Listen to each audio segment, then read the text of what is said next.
All right. We're seeing if we're going to go live here, just messing around with a few things online. I'm not even seeing it on my phone, but if you can see this, then I am live, and it's me watching me times four. It's really odd. So let me see if I can hear the audio back. 1, 2, 3, 4, 5. Yeah, I don't know. Well, anyway, we'll just put this aside for now. Um, I wanted to get on here and see if uh, we can talk about coffee, and we can talk about um, just anything related to coffee.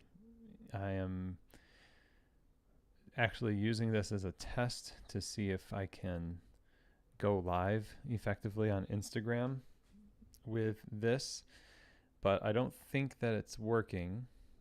Um, so if you are, oh, let me see here. It says go live. Okay, now I think I've got the swing of this.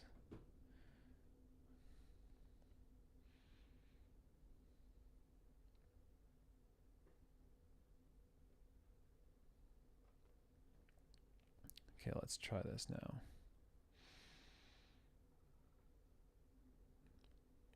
Loki's Coffee, can you hear me?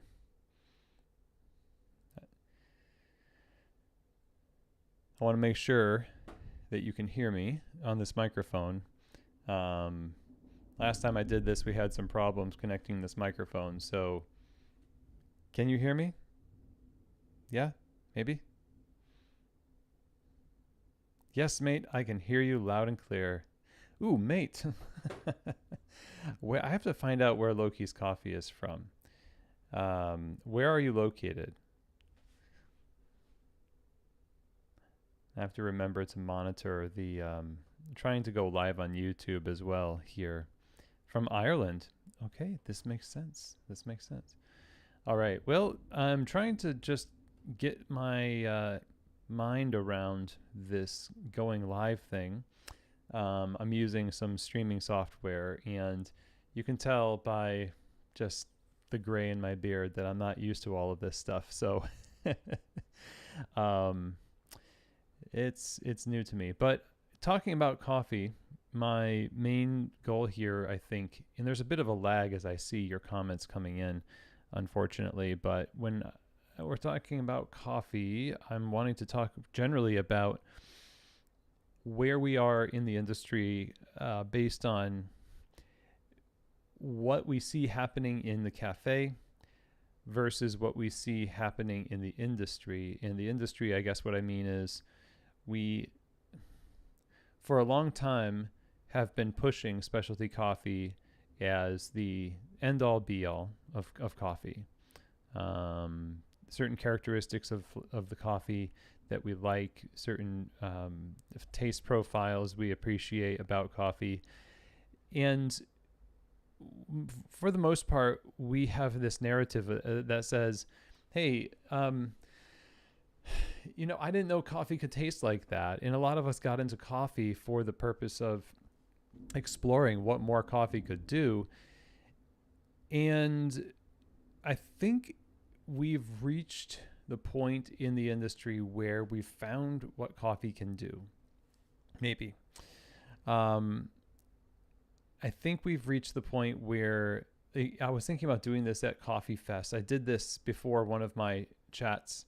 I do the lectures at Coffee Fest. I have a bunch of different things that I do at Coffee Fest. But a long time ago, I went on the street and I interviewed people before my session.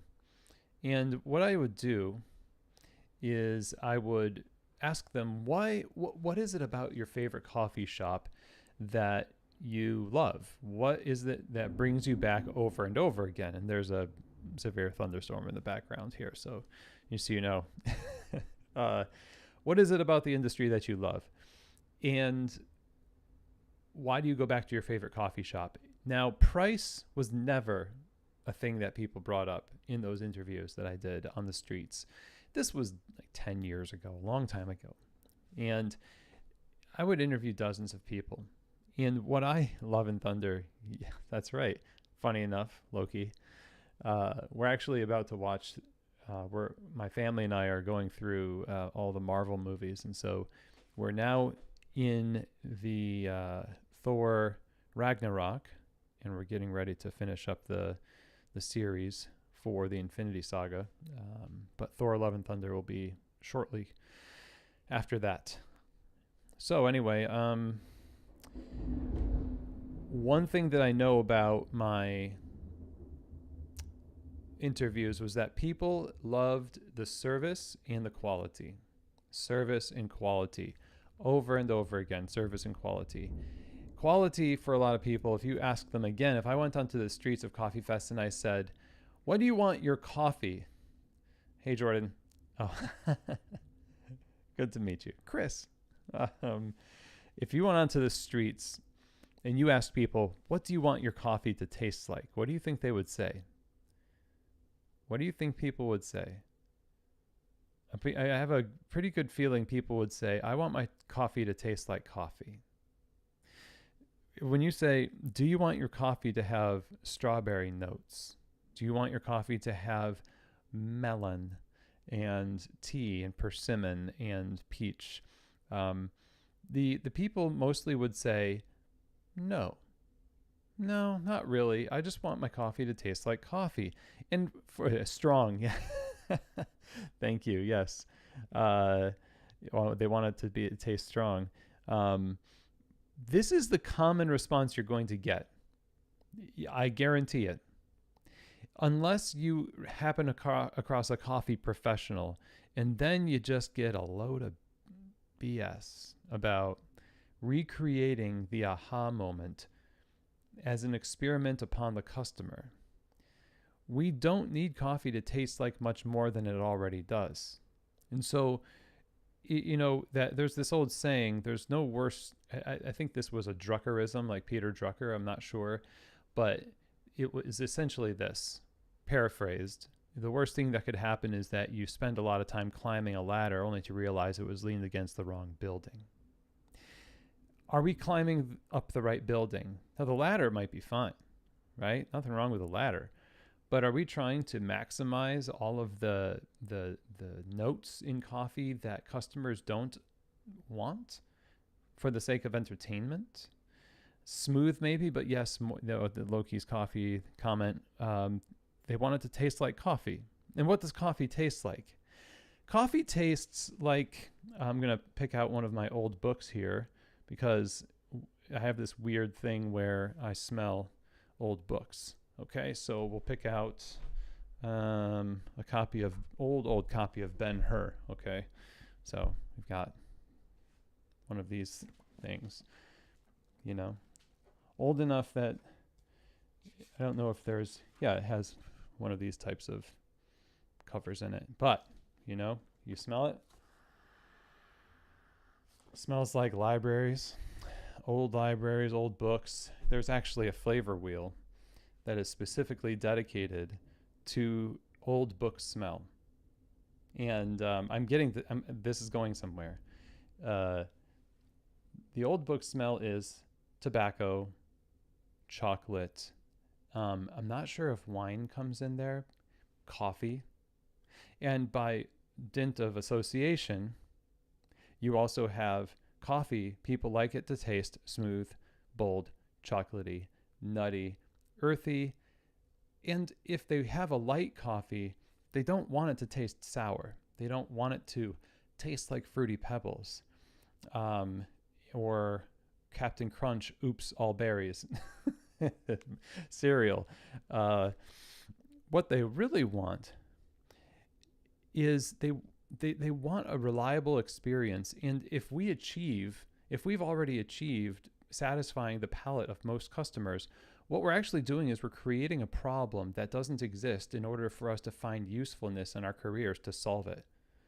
So why are we trying to solve a problem that didn't necessarily exist? We're spending so much time and energy. Now I can understand why processing methods and various experiments are there to try to create more sustainability on the farm.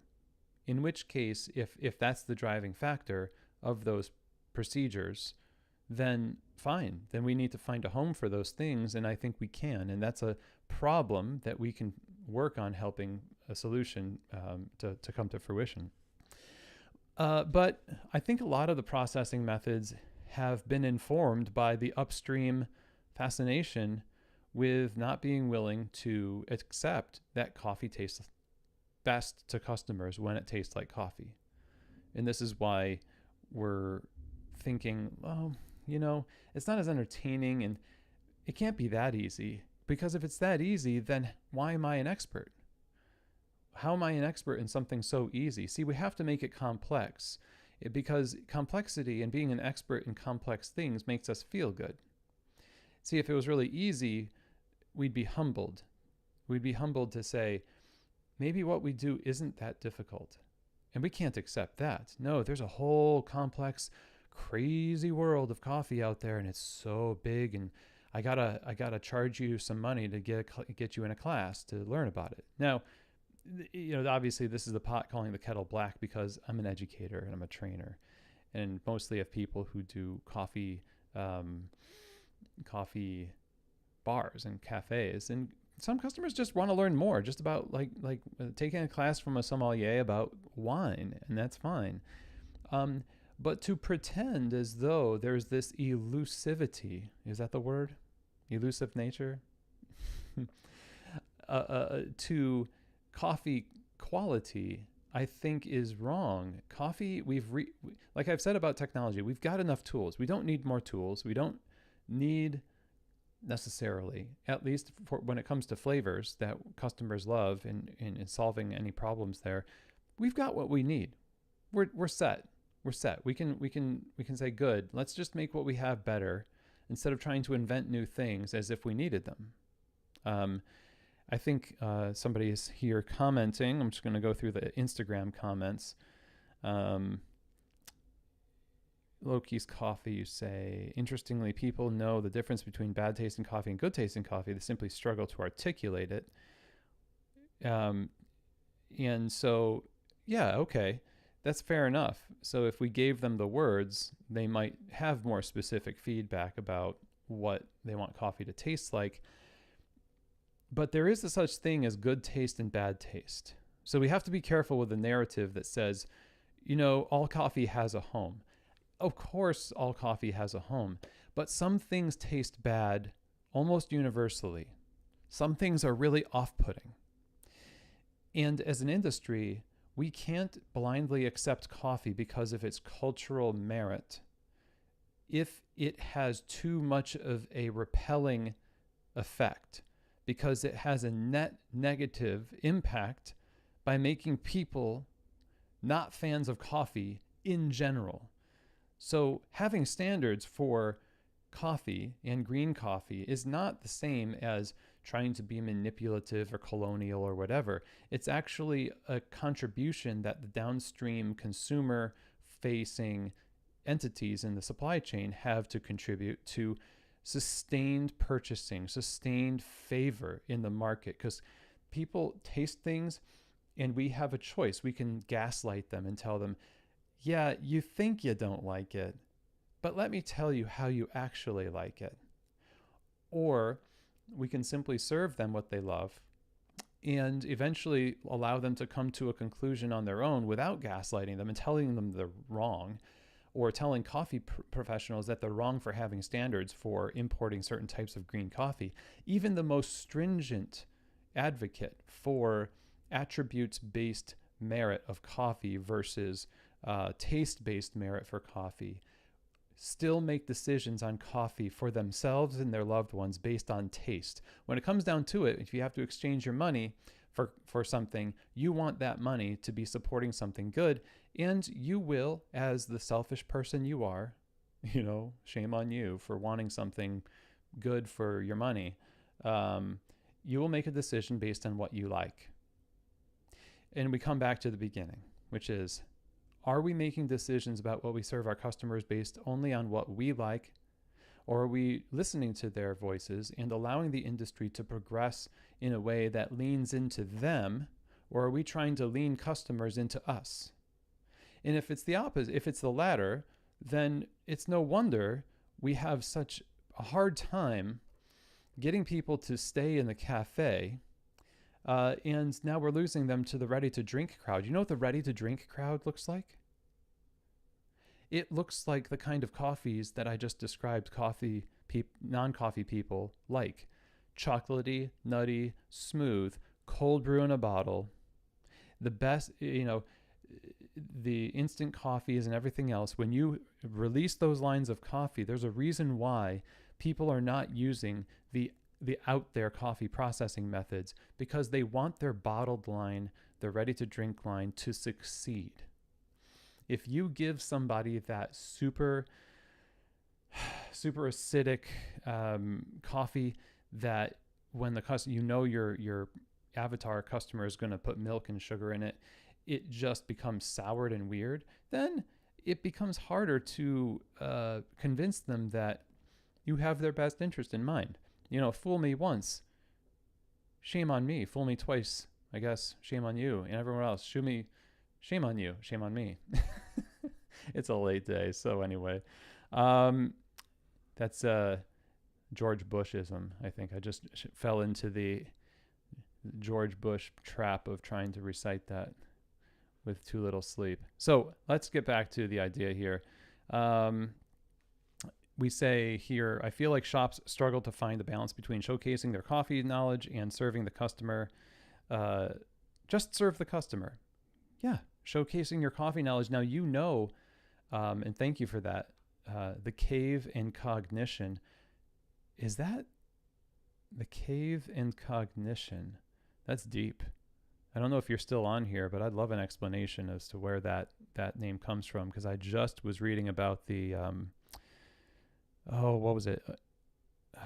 Aristotle's parable about the people in the cave whose only reality is shadows that are cast on a wall by a fire, and then they're introduced to reality and then try to talk to the other people in the cave about what reality is, and they don't know. They basically, they're like, you're nuts. This is real. These shadows are real. The outside world's not real.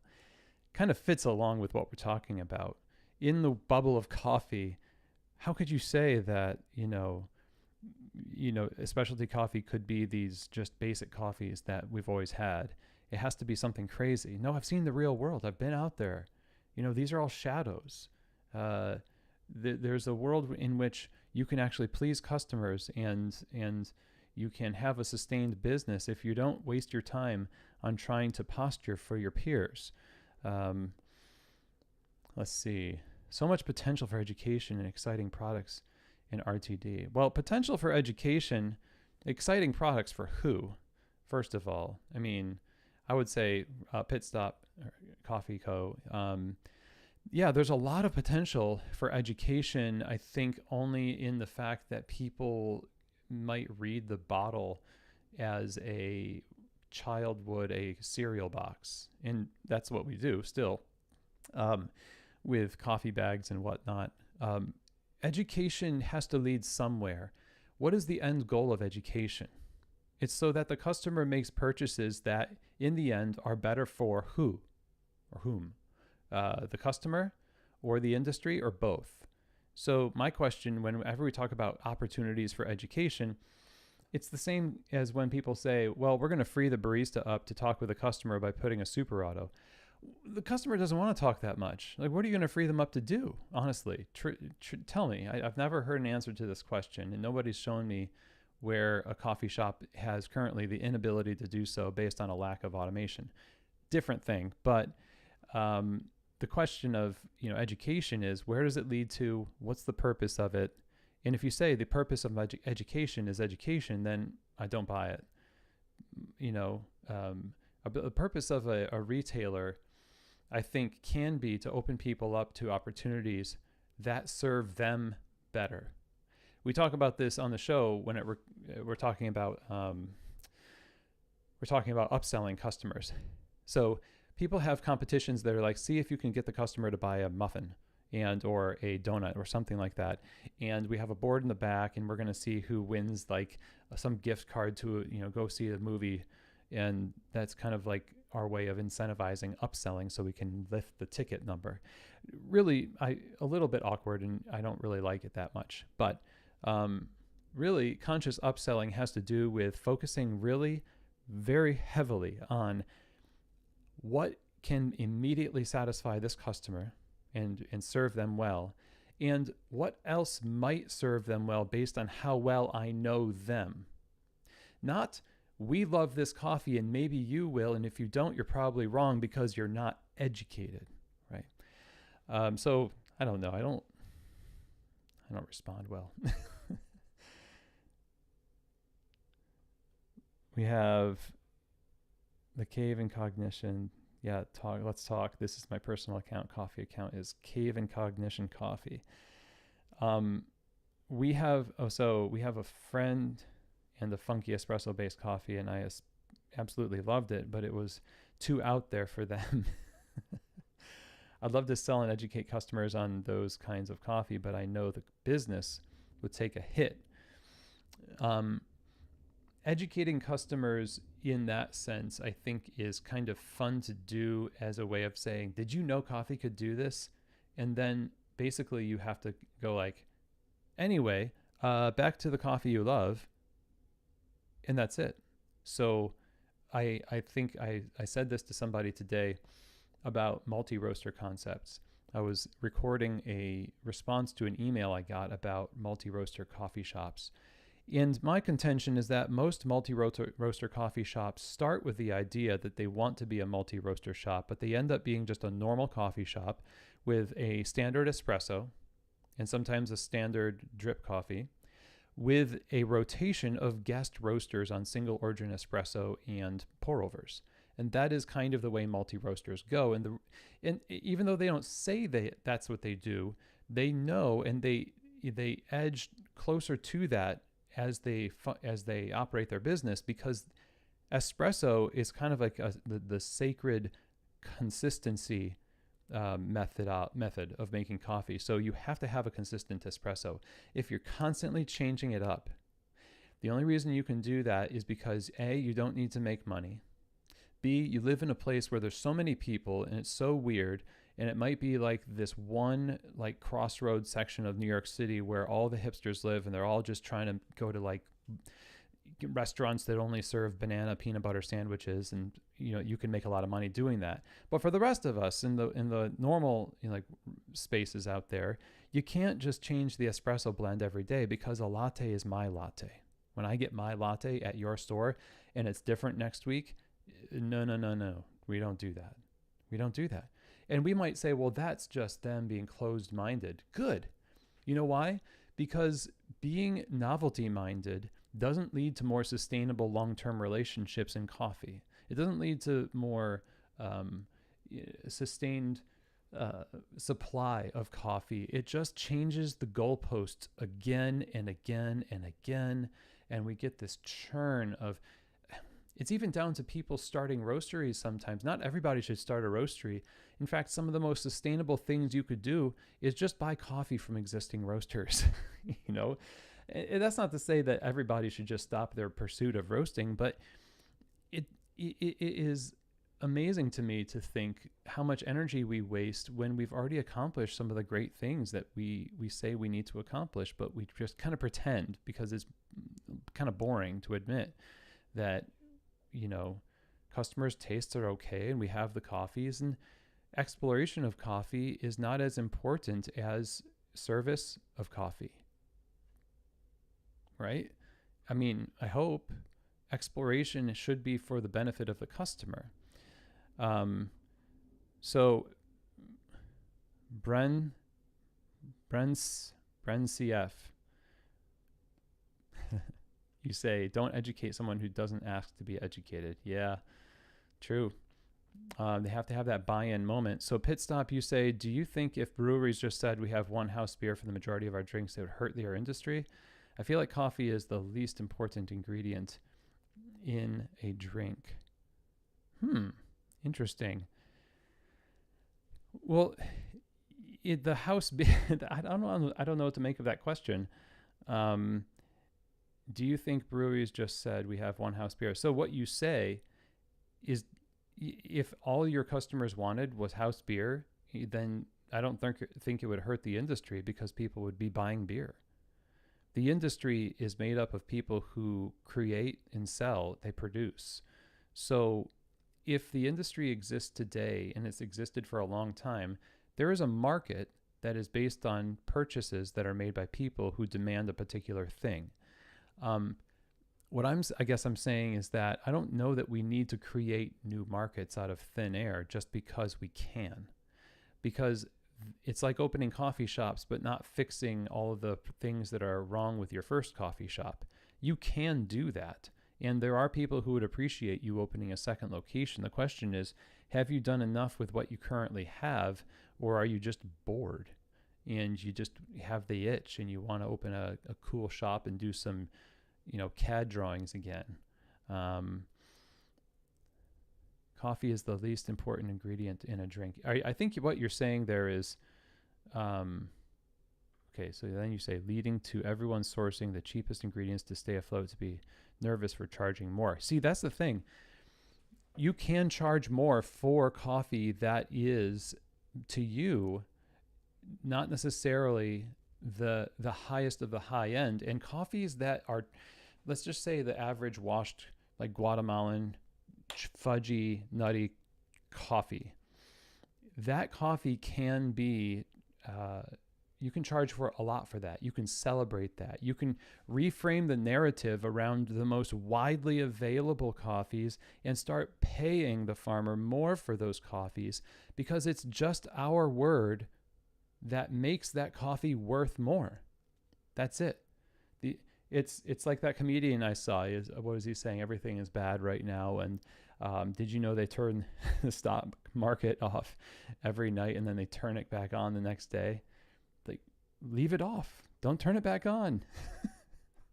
And of course, it doesn't work like that. But in coffee, I think it does. If the most prized and valued competition level coffee out there was a chocolatey washed Guatemalan, which back in the day kind of was, then that's the coffee that you would say, well, we have to charge more for that coffee because it's really great. It's just us determining that. Now, that's maybe problematic in some ways. I don't think it's as problematic as some people make it out to be. Taste is determined by the consumer, and that's okay. And if people agree to produce to satisfy a customer, it's the same as me walking into a coffee bar as a barista and say, I have voluntarily agreed to serve coffee to this community using the machines and coffees and tools at my disposal under this brand. So yeah, let's see here. Milk drives our price, not the beans. That's a big one, because milk is really expensive, especially the plant-based beverages. Loki's, you say, there was a study that the color of a cup in latte art can psychologically change the taste of coffee. Yeah, what did they say? They said blue, like blue cups and latte art. Yeah, blue cups, I heard, was like really positive for people's mind, right? They thought, well, this is a better coffee in a blue cup. And there's going to be people that jump on that and they're like, yeah, we made all the right decisions for our coffee shop. We jumped on this trend and that trend and we got blue cups, and still people aren't coming in. I don't know why. Well, it can't be that our baristas are constantly scowling and inconsistent and don't want to be there, and we're never in the cafe, and maybe we need different colored cups. That's it. Anyway, some of us enjoy only roasting coffee on a small scale locally without a shop. We're happy being small without overhead. Yeah, Quality Hill Coffee. Good comment. You don't need to be huge. You don't need to conquer the world. You really just need to take care of your little corner of the world. The industry right now will have you concerned about the deepest, the most far-flung, and yes, important, but what can you do in your small town to affect it? The most effective thing you can do in the industry right now is be a steward of the resources and community that you currently have. Serve them as best you can. Take care of your people. Make your coffee better and better, and serve it more consistently, and celebrate every coffee you serve, and grow with a mind to have integrity in your operations, so that you don't just try to grow as a way of escaping addressing issues in the coffee shop. There's so much, if everybody just unplugged from the news of coffee and stopped going to conferences and decided that they were just going to focus on their customers, their staff, themselves, and whoever they are connected to in the industry, like sourcing wise, then I feel like there would be so much, I feel like that's the ecosystem that gets the dregs of our energy, because we spend so much time wringing our hands about the high level issues that at the end of the day we are powerless to do anything about. And we underestimate the power of running a sustained, excellent business with integrity and a mission. And that's the kind of stuff that inspires me. Like we said in the episode, the industry, your shop versus the industry is not really a thing. It's a construct. The industry is just you. And your decisions in aggregate, mixed in with millions of other people, creates this big picture. But the big picture is not created by stepping outside of your environment and rearranging the big industry to your liking. You rearrange the industry by having the courage of your convictions at a small scale and emanating outward from there. And in a small way, I hope that Keys to the Shop gives rise to more thinking like that, so that we can actually change the industry. Really, that's why I respect people like companies like Pachamama. They are a farmer-owned cooperative with roasting facility in California, in Sacramento. They have a cafe there. We've had, what is his name? Thalion Tremaine, the president of the company. They just won on the show, and they just won another sustainability award. They opened another cafe actually in Peru. But his boss is a group of farmers. To me, the only reason that succeeds is because they have what he said is 100-year goal. That's a 100-year company. And how many of us have a vision big enough to be 100-year companies, to affect the lives of people that will never meet, and do work in such a way that we know we did good work? The industry might not recognize us. We don't need to be loud on the internet in order to feel like we've done a good job. Anyway, so Pit Stop Coffee, fascinated in beer. The consumers are encouraged to experiment, try new beers with coffee. It's almost discouraging. 80% of customers just want coffee taste. I don't know if this helps us. Well, I'm glad that there are those customers, because they're the ones keeping it sustainable and solid enough in the industry that you can actually afford to experiment with anything. Thanks for your input.